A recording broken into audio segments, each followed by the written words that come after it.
요즘 그 대한민국 안에서 분노라고 하는 것은 굉장히 쉽게 또 강렬하게 체감되고 있는 중입니다.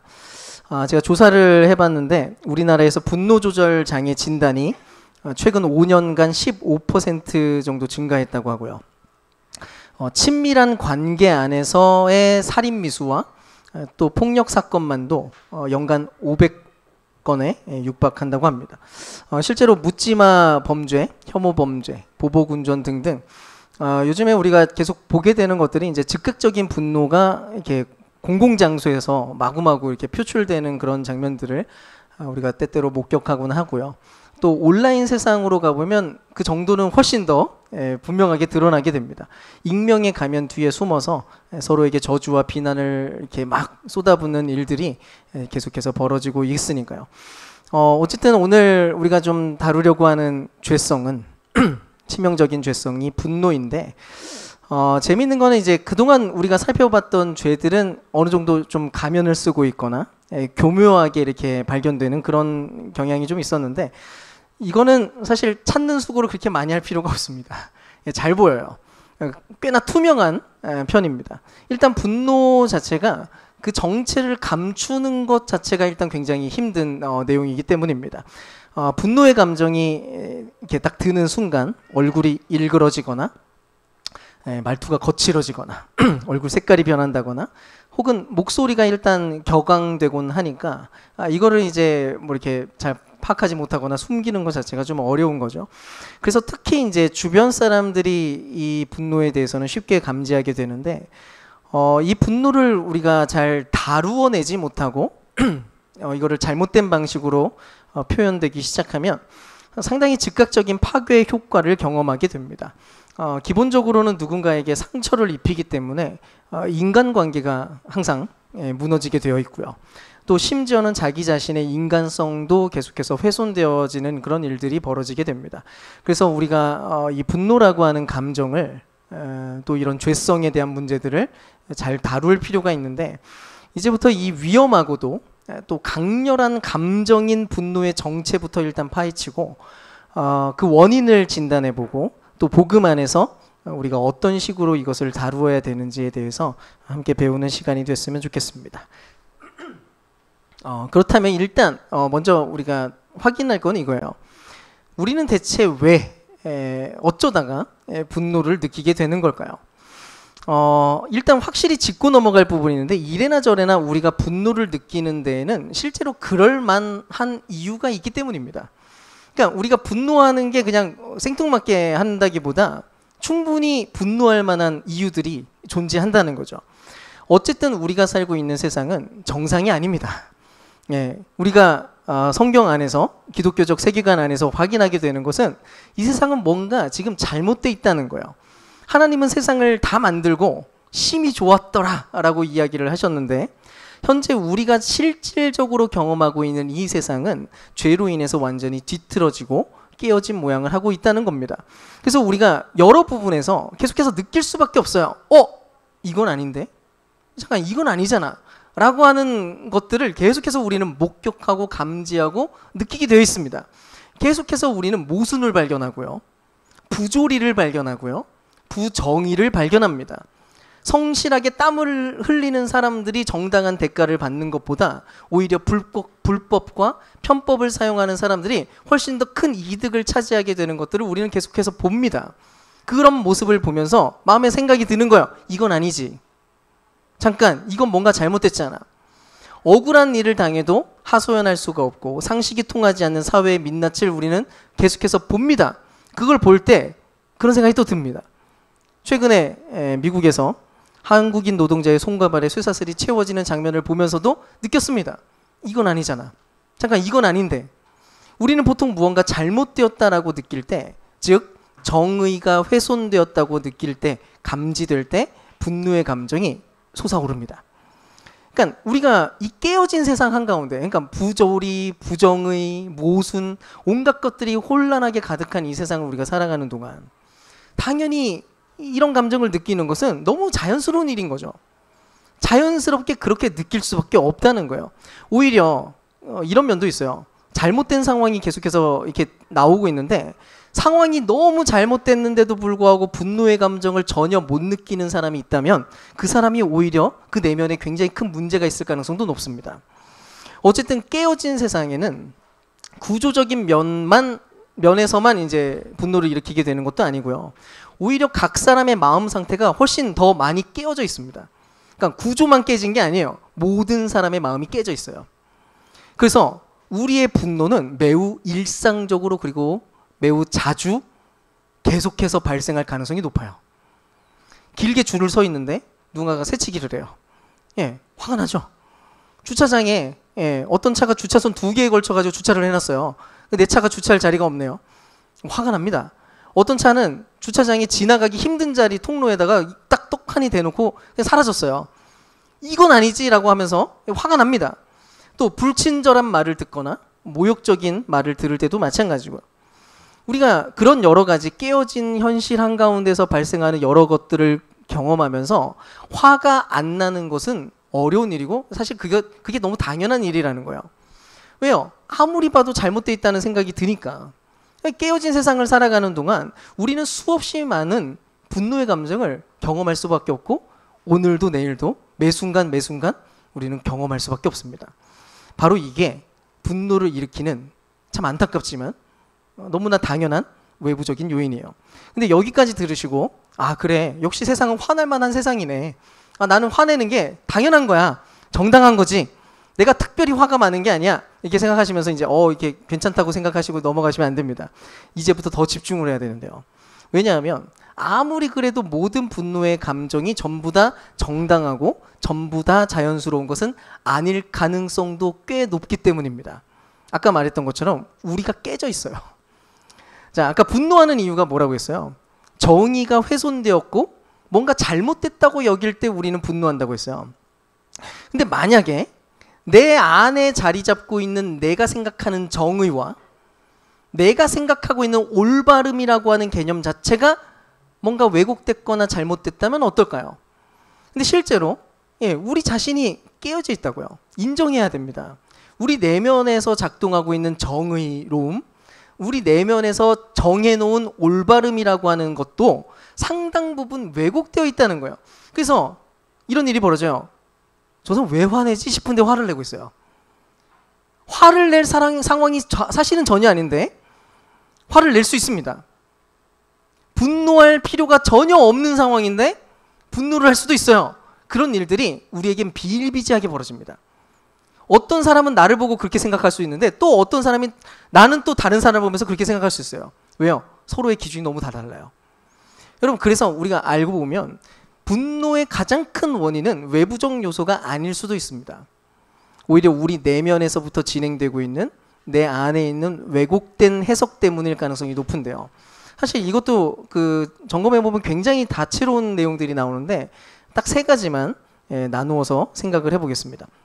아마 어떤 부분들은 인정하기 싫을 수도 있겠는데 최대한 진실하고 솔직하게 직면을 해볼게요.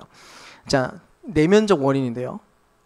먼저 분노를 일으키는 가장 근본적인 내면의 원인은 단연코 교만입니다. 자기중심성이에요. 교만은 쉽게 말해서 내 인생의 주인은 나고 모든 것은 내가 결정해, 내가 모든 것의 주인공이고 중심이야 라고 하는 태도입니다. 근데 모든 인간은 다 그렇게 살아요. 자, 우리는 누구나 내가 중심이 돼서 삽니다. 그래서 모든 일들이 내가 계획한 대로 되기를 우리는 희망하고요. 내가 원하는 속도가 있어요. 내가 원하는 속도대로 이루어지기를 원하고요. 내가 가지고 있는 가치와 내가 갖고 있는 어떤 판단대로 흘러가야 그게 정의로운 것이라고 판단 내립니다. 그게 정당하고 정의로운 거예요. 그것만이 올바른 것으로 여깁니다. 만약 이것을 꺾거나 반대하거나 저해시키거나 이러면 이제 화가 나는 거죠. 그래서 주변 사람이든 세상이든 전부 다 내 뜻과 내 속도대로 움직여주지 않을 때, 혹은 내가 생각하는 어떤 기준에 무언가가 미달될 때, 내 기준에 맞춰지지 못할 때 우리는 화가 납니다. 예를 들어 볼게요. 내가 막 바쁜 일이 있었어요. 뭐 약속이 있어가지고 바쁜데 시간이 이제 부족하고 막 이렇게 가고 있었습니다. 그래서 매우 급한 마음으로 빠른 속도로 차를 막 몰고 가고 있었어요.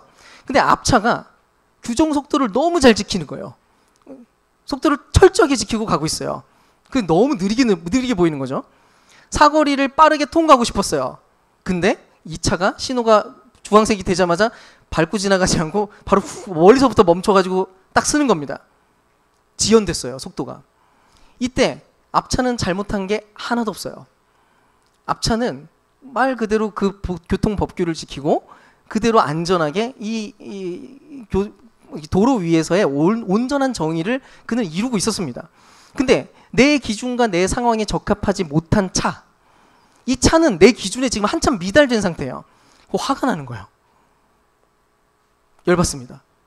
또 회사에서 프로젝트를 진행하는데 방향이 내 뜻대로 진행이 안 되고 각자가 가지고 있는 역량의 차이 때문에 특히 나보다 좀 못난 사람들 때문에 조율이 되지 않아가지고 막 화가 나는 거예요. 또 가정에서 내 자녀나 우리 가족들이 내가 기대하는 속도를 못 따라오고 내가 기대하는 만큼의 행동의 처리를 못하는 거예요. 화가 납니다. 배우자가 내가 원하는 방식과 속도를 따라서 이걸 이루어내면 좋겠는데 못하는 거예요. 집안일을 그렇게 못 해내는 겁니다. 화가 나는 거예요. 모든 기준이 나한테 맞춰져 있으니까. 자, 이게 첫 번째 내용이 그겁니다. 각자가 갖고 있는 모든 기준들과 뭔가 어긋나기 시작할 때 화가 나요. 교만입니다.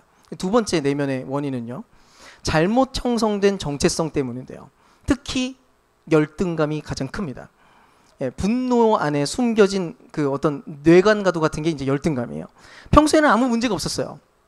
근데 유독 여러 단어, 어떤 단어나 말들이 혹은 어떤 상황이 내 자존심을 건드립니다. 그럴 때 일명 열폭하게 되는 거죠. 왜 그런 일이 벌어질까요?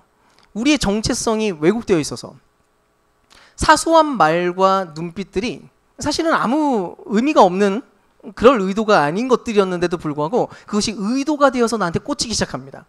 내가 갖고 있는 정체성이 그거를 상처로 흡수하기 시작하는 거예요. 그래서 화가 나는 거예요. 원래 자신을 건강하게 사랑하면 사소한 말들에는 그렇게 쉽게 분노하지 않습니다. 자기가 보호할 수 있어요. 자신을 스스로 사랑하니까요. 내가 가진 것과 내가 가지지 못한 것들을 잘 구분하고 그거를 있는 그대로 인정한 채로 나 자신을 여전히 존귀하다고 대할 수 있는 거예요. 그런 정체성을 갖고 있다면 괜찮아요. 누가 자신을 어떻게 평가하든 어떤 단어가 흘러오든 그냥 조금 불편할 수는 있죠. 근데 불편할 수는 있지만 그러려니 하고 마는 거예요. 어차피 그것이 나의 존재 가치를 결정짓는 결정적인 문제는 아니니까. 근데 분노까지 이게 흘러가게 되는 이유가 뭐냐면 잘못 형성되어 있는 내 거짓자를 지켜내기 위해서예요. 결국 내가 중심인데 그 열등감을 가지고 있지만 이 가지고 있는 이 자아조차도 나는 지켜내고 싶은 거예요. 누군가가 내 노력을 몰라주는 것 같아서 나를 인정하지 않는 것 같아서 내 존재 가치가 훼손될까 봐 내 마음속에 불안과 초조와 배신감과 스트레스가 쌓이기 시작하면서 분노로 가는 거죠. 세 번째 내면의 원인은 두려움입니다. 두려움과 불안 때문인데요. 혹시라도 내 권리가 침해될까 봐, 내 걸 빼앗길까 봐 하는 불안과 두려움 때문에 미리 분노를 표현하는 겁니다. 예를 들어볼게요. 직장에서 팀원 한 명이 회의 시간에 아이디어를 냈어요. 너무 탁월해요. 아이디어가 너무 대단해. 그래서 사람들이 막 감탄을 합니다. 좋은 분위기가 막 이어졌어요. 야, 대단하다, 멋지다. 야, 그렇게 해보자. 근데 갑자기 팀의 한 선배가 아주 날카롭고 공격적인 말투로 그 아이디어의 단점만 골라서 조목조목 지적하기 시작하는 거예요. 잠깐, 그건 너무 비현실적이야. 너 리스크 생각해봤어? 이러면서 막 몰아세우는 거죠. 결국 회의 분위기가 순식간에 싸늘해지고 맙니다. 아마 겉보기에는 프로젝트를 걱정하는 합리적인 비판처럼 보였을지도 몰라요. 근데 내면을 들여다보면 사실은 그 안에 두려움과 불안이 있는 거죠.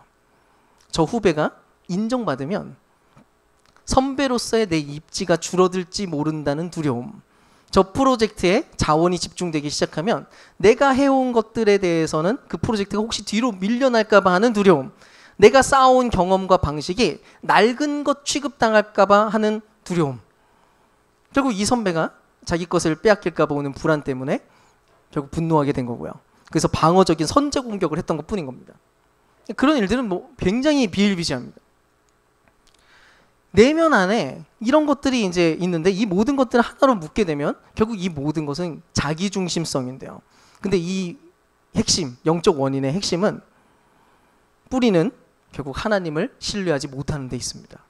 왜 나만을 중심으로 여기냐면 하나님이 중심이 되지 못하기 때문이에요. 하나님을 신뢰하지 못하기 때문입니다. 교만이 뭐예요? 하나님이 기준이 아니라 내가 기준 되겠다는 거잖아요. 그래야 된다는 거예요. 그래야 내가 안전할 수 있다고 생각하는 거예요. 안심이 안 되는 거예요. 하나님을 기준으로 두면 불안해요. 망할 것 같은 거예요. 그러니까 안 되겠어. 내가 갖고 오고 싶은 거죠. 잘못된 정체성도 마찬가지입니다. 하나님이 바라보시는 나를 보는 게 아니에요. 그분이 나를 뭐라고 말하시는지에 대한 목소리가 나를 지배하는 게 아니라 다른 사람들이 나를 어떻게 생각하느냐에 초점을 맞추고 있는 거죠. 하나님을 신뢰하지 않습니다. 그분의 목소리가 가장 큰 목소리로 들려야 되는데 그분의 목소리가 개미 소리처럼 들리는 거예요. 두려움도 마찬가지예요. 하나님이 책임지시고 하나님이 보호하신다라고 하는 것을 믿지 못하기 때문에 발생하는 모든 문제들이거든요. 그래서 이 모든 분노는 결국 이거예요. 하나님이 온 세상의 정의로운 통치자라는 사실을 믿지 못하고 그래서 참고 기다리는 게 아니라 하나님 그렇게 하실 거면 잠깐 비켜보세요. 내가 처리할게요. 그리고 분노하는 겁니다. 하나님 내가 하는 거 잘 보세요. 이런 일은 이렇게 처리해야 돼요. 지금 당장 내 힘과 내 손으로 내 감정에 의탁해서 내가 정의를 세워야겠습니다. 하나님 이거 잘못됐잖아요. 이 잘못된 거 하나님이 이거를 바로잡는 걸 내가 못 기다리겠습니다. 내가 알아서 이 모든 잘못된 것을 바로잡을 테니까 하나님 내가 하는 거 잘 보세요. 여러분 이게 분노예요. 치명적인 분노. 우리가 굉장히 급하게 뭔가를 처리하고 싶고 그것들을 어쨌든 이 감정을 표출하면서 억누르지 않고 나오는 모든 것들이 하나님의 정의를 내가 기다리고 그거를 신뢰하는 것이 아니라 내가 갖고 있는 나의 정의를 당장 빠르게 급하게 이루려고 하는 시도인 거죠. 자, 제가 지금 이 분노의 이 원인들에 대해서 좀 이야기를 나눴는데 아까 처음 얘기했던 것처럼 모든 분노가 죄나 악은 아니라고 했어요. 그건 아니에요. 성경은 의로운 분노를 얘기하고요. 또 정당한 분노를 얘기해요. 아까 얘기했던 것처럼 분노할 수밖에 없는 이유들이 실제로 존재하고 있어요. 선지서에는 하나님의 진노에 대해서 굉장히 자주 기록되어 있고요. 예수님도 성전에 가서 상 막 엎고 채찍질했던 그 장면들, 그 분노의 장면을 보여주기도 했어요. 오늘 본문에서는 또 이렇게 얘기합니다. 화를 내더라도 죄를 짓는 데까지 이르지 않도록 하십시오. 자, 이렇게 얘기해요.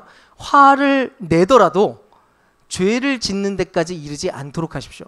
어떻게 얘기하고 있어요? 화내는 것과 죄를 구분하고 있어요. 그러니까 화내는 것이 다 죄가 아니라는 거죠. 그러면 내가 좀 화 좀 내도 되겠구나. 아니에요.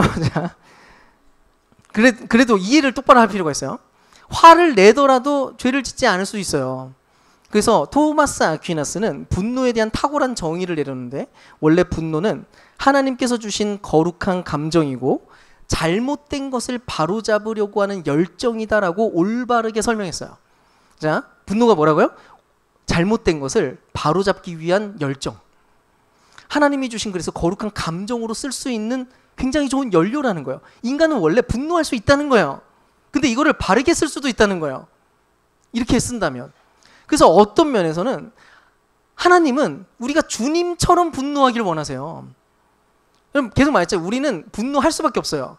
근데 그 분노를 하더라도 어떻게 분노하기를 원하냐면 예수님처럼 분노하기를 원한다는 거예요. 이 땅의 죄와 불의, 부정함과 불의함을 바라보고 아무것도 느끼지 않은 채로 느끼지 않으려고 시도하면서 살아가는 것이 아니라 억압받은 자의 신음소리를 듣고 그 죄와 악의 모든 현실과 싸우는 거룩한 삶의 태도를 갖기를 원하는 겁니다. 그래서 바로 세우기를 원해요. 세상이 바르게 되기를. 우리의 인생이 바르게 되기를. 각 사람의 인생이 온전히 회복되기를. 그야말로 잘못된 것과 맞서 싸워서 의로운 일을 이루기를 원하는 그 동력이 되어가는 분노로 쓰기를 원하는 거예요. 근데 여러분 이 부분에 있어서 굉장히 어려운 점과 우리가 흔히 넘어지는 함정이 존재합니다. 우리는 너무 쉽게 우리가 내는 분노를 의롭거나 혹은 꼭 의롭다고 표현하진 않아도 정당하고 합당한 분노라고 포장하거나 합리화하고 싶어 하는 경향이 있거든요. 자, 우리는 어떤 분노를 하든 내면에 계속 합리화를 해요. 더 큰 문제는 분노를 올바른 동력으로 거룩하게 사용하기보다는 파괴적인 것으로, 그러니까 한마디로 화를 내긴 내는데 이거를 또 죄와 연루된 방향으로 사용할 가능성이 매우 높다는 겁니다. 그래서 야고보서 1장 19절에서 20절에는 경고를 합니다. 자, 이 경고를 한번 같이 한번 읽어볼까요? 시작.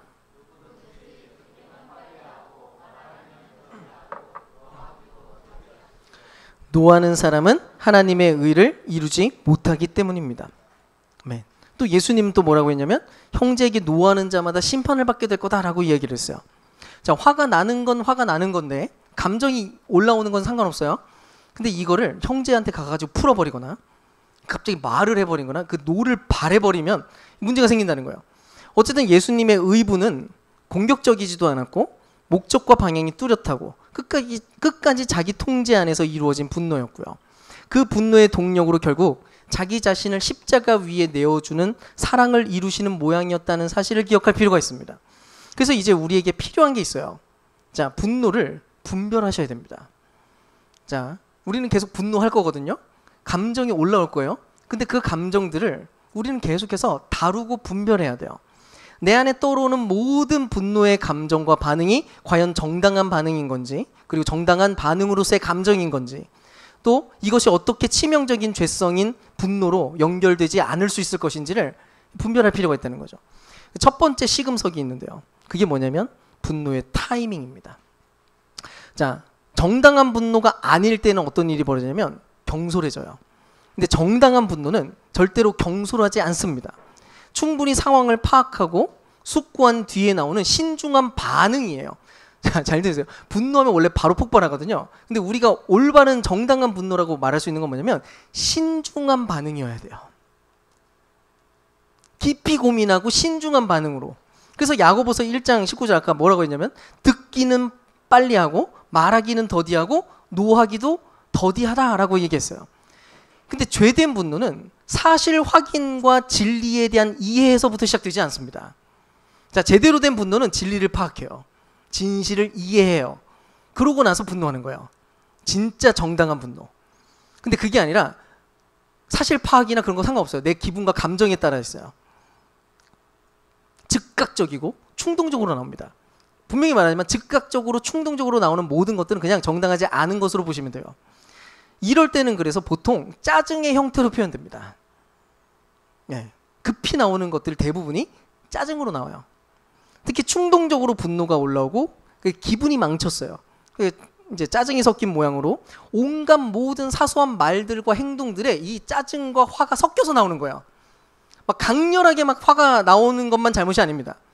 다 섞어서 나오는 거예요, 계속. 하여간 모든 일에 그래서 자꾸 싸우고 싶다거나 말다툼을 하게 되고 무례한 반응이 나오거나 짜증 섞인 표정과 말꼬리 자르기, 심지어는 이제 욕설까지 나오게 되는 거죠.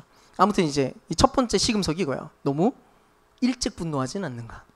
너무 급하게 뭔가 숙고하지 않은 채로 이것들을 표출해버리고 있지는 않은가.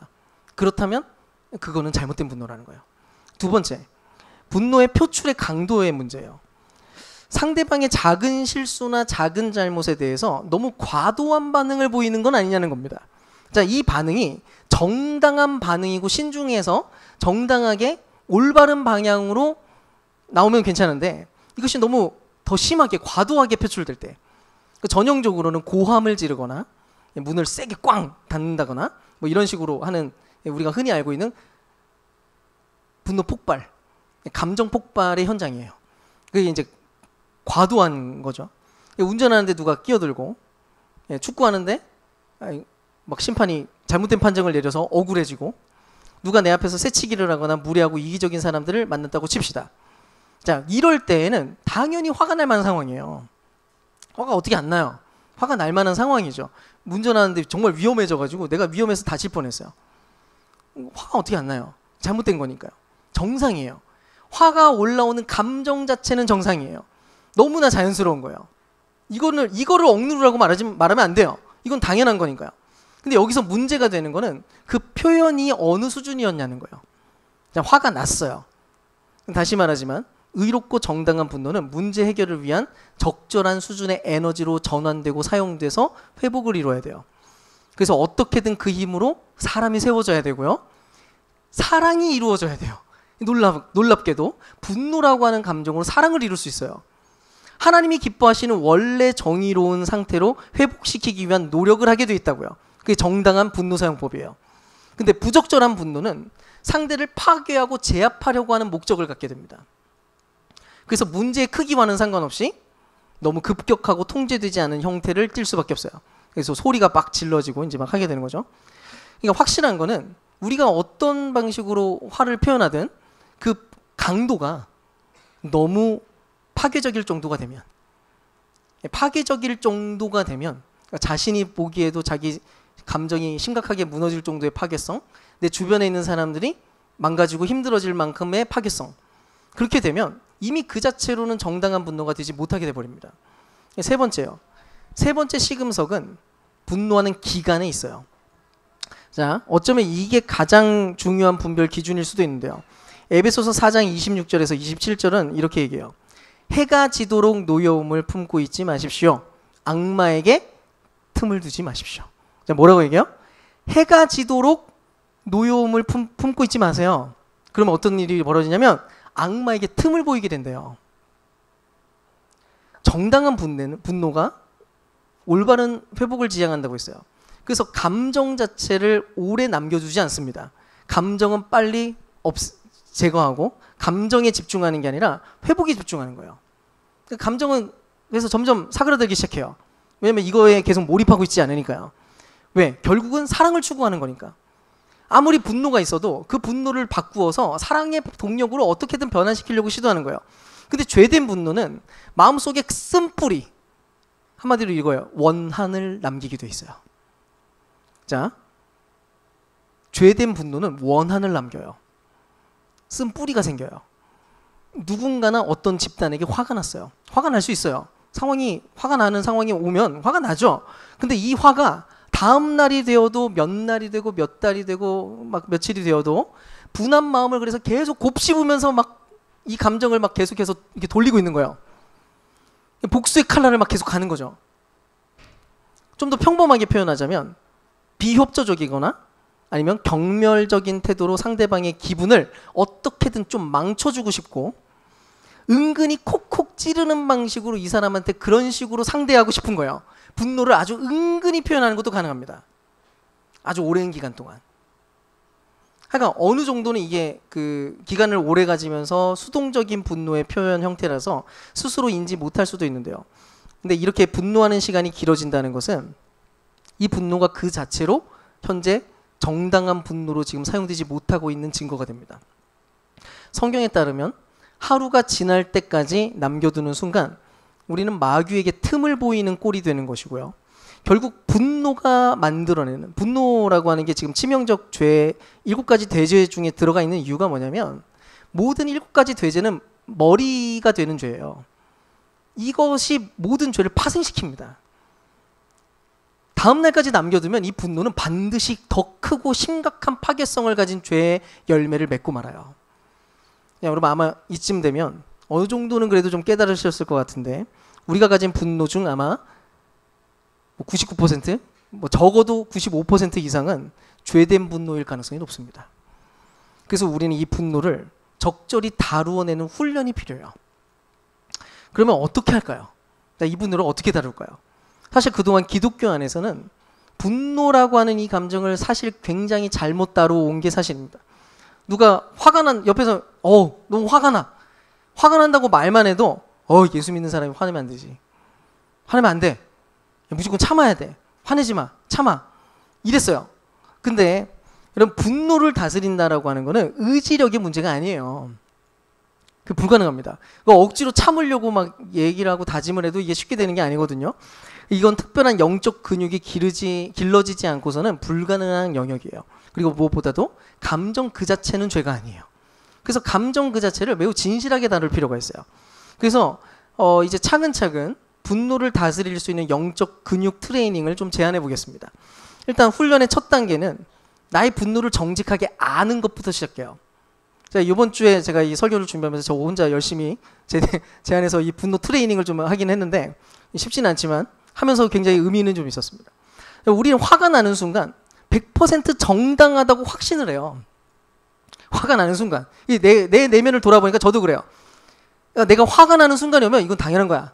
이것부터 일단 나옵니다. 근데 일단 즉시 그래서 혹시 분노가 폭발했든지 아니면 내 안에 감정이 막 부글부글 끓는 상황이 됐을 때 노트를 꺼내시거나 스마트폰을 꺼내거나 아니면 잠깐 눈을 감고 생각을 해보세요.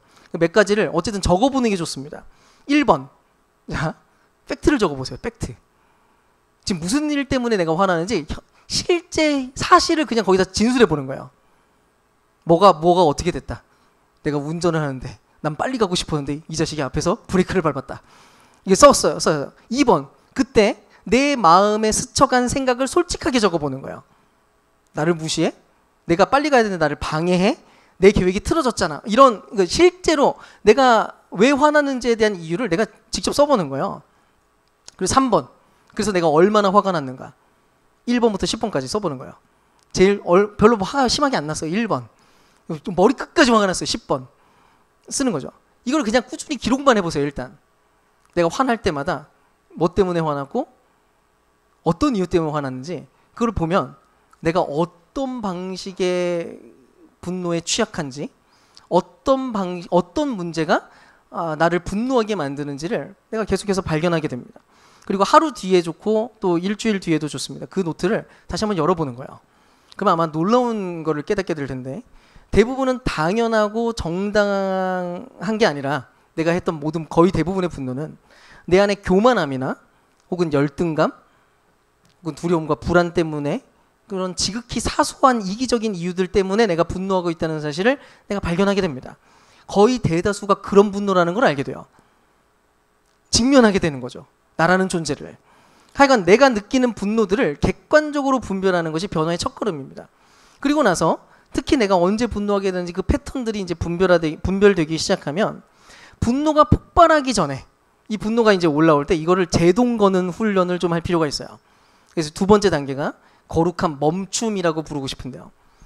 자, 멈추지 않고 여러분 이 분노가 그냥 순식간에 푹 해가지고 불꽃이 터져가지고 폭발을 해버리면 이 폭주기관차예요. 멈출 수가 없어요. 한번 나가면은 이게 막기가 힘들어지거든요. 그래서 분노의 감정과 이 분노를 표현하는 것 사이에 하나님이 개입할 수 있는 공간을 자꾸 두려고 하는 훈련을 할 필요가 있습니다. 자, 우리는 보통 감정이 올라오면 바로 뭔가로 표출되는 표현으로 바로 가는 경향이 커요. 대부분 그래요.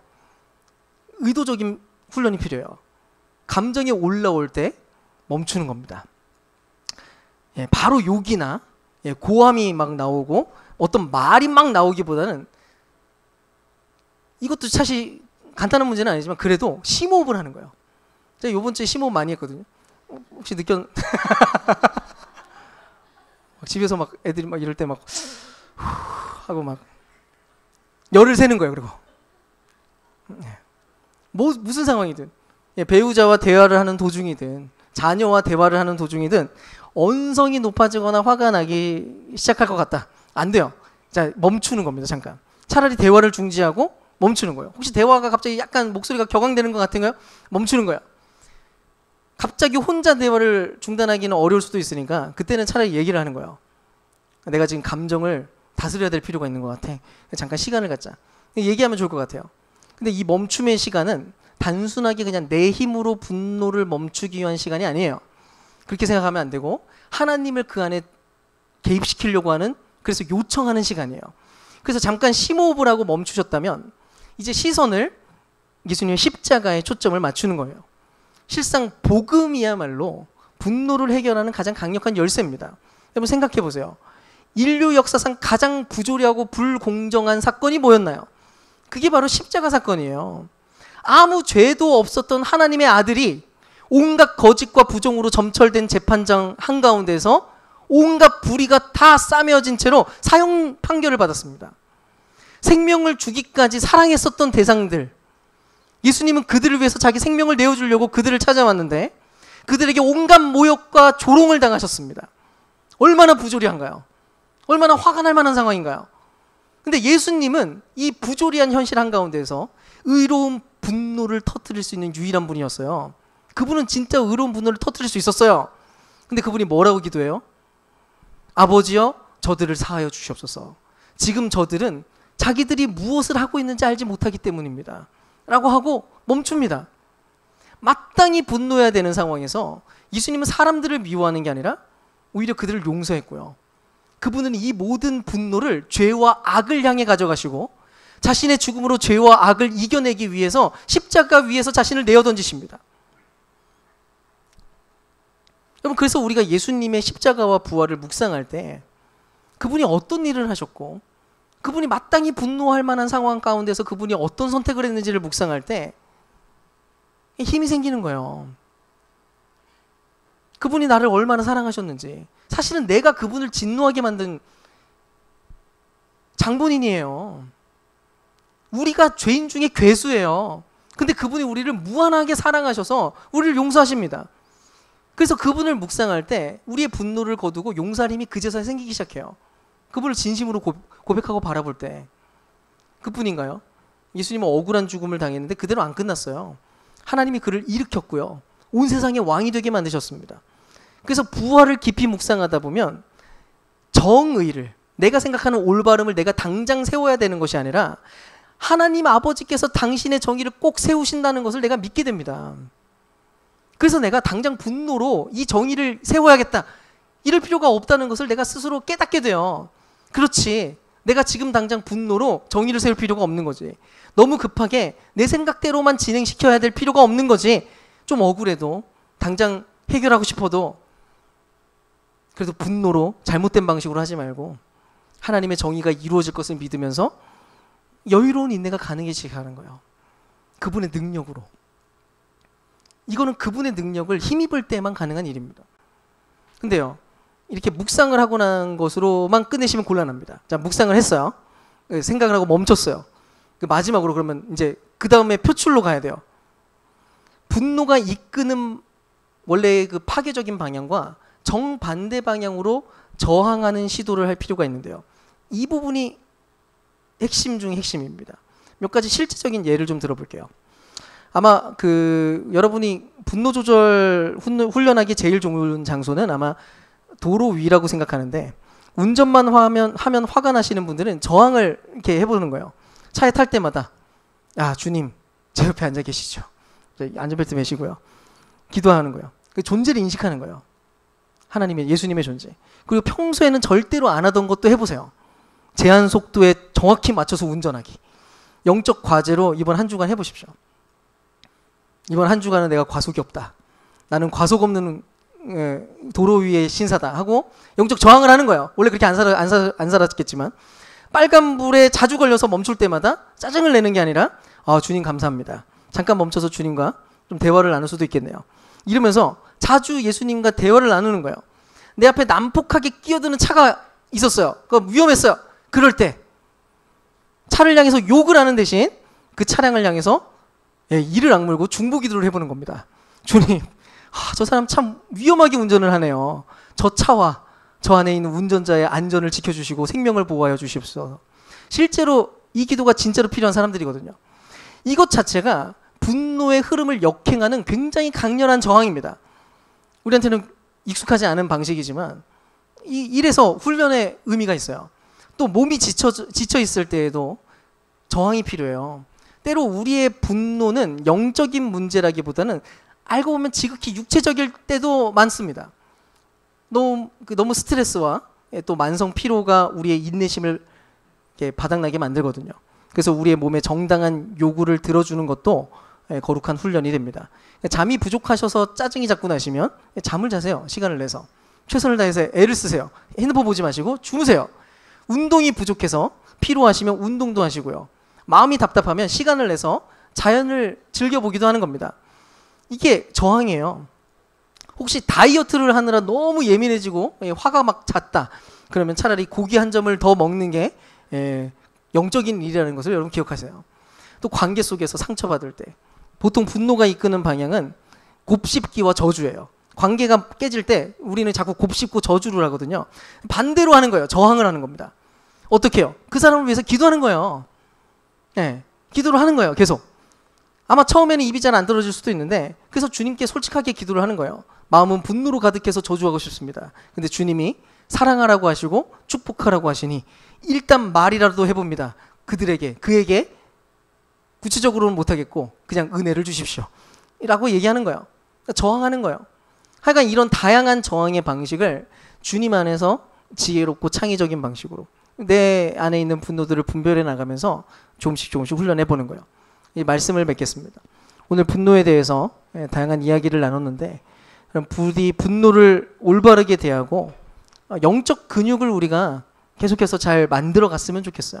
그래서 이번 한 주간은 특히 설교도 한번 여러 번 반복해서 들어보세요. 한 번 듣고 끝내지 마시고 몇 번씩 들으시면서 생각을 해보시고 이 4단계의 영적인 훈련, 영적 근육 트레이닝을 또 시도해 보시고 분노에 다스려져서 내 감정이 지옥으로 전락하는 것이 아니라 복음의 능력으로 분노를 잘 다스리고 용서와 회복을 이루어낼 수 있는 그런 저와 여러분 될 수 있기를 주님의 이름으로 축원드립니다.